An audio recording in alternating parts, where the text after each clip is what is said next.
આપણે હું થોડો ટૂંકમાં પરિચય આપું ભારત વિકાસ પરિષદનો, તો કદાચ કોઈને ના ખ્યાલ હોય તો ખ્યાલ આવે કે ભારત વિકાસ પરિષદ શું શું કાર્ય કરે છે અને એનો શું ઉદ્દેશ્ય છે. તો ભારત વિકાસ પરિષદ છેલ્લા 63 વર્ષથી આખા ભારતમાં કાર્યરત છે અને એની 1500 થી ઉપર શાખાઓ ચાલે છે. હવે ભારત વિકાસ પરિષદ જે છે એ કુલ 5 પાયા ઉપર કામ કરે છે. જેના 5 પાયા છે અહીંયા સંપર્ક, સહયોગ, સંસ્કાર, સેવા અને સમર્પણ. આ જે 5 પાયા છે એ 5 પાયા ઉપર કામ કરતી આ સંસ્થા છે.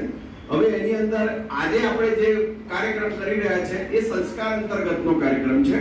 સંસ્કાર એટલે એવા કે અહીંયા જે છે આપણે નાનો કોઈ છોડ હોય એ છોડને જેમ વાળવો હોય એમ વાળી શકીએ આપણે.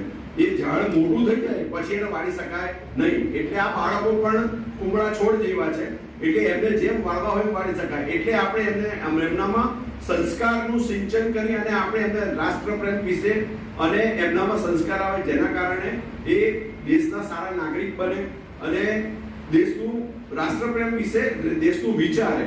એટલે એના અંતર્ગતનો આજનો આપણે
કુમુદ ગોર વાલી ભારત વિકાસ પરિષદ નડિયાદ શાખા આજે જે પ્રોગ્રામ રાખ્યો હતો એ અમારો જે એક પ્રકલ્પ છે રાષ્ટ્રીય સમૂહગાન સ્પર્ધા એ જુદી જુદી સ્કૂલોની વિદ્યાર્થીઓને એકઠા કરી અને એમની પાસે અમે હરીફાઈ કરાવીએ છીએ.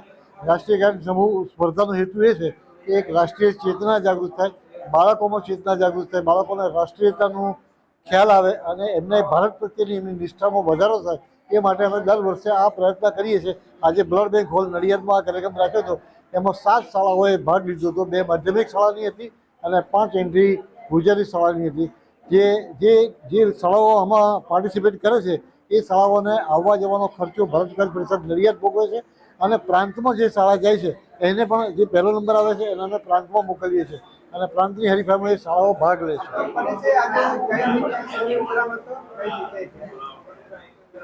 Good morning everyone.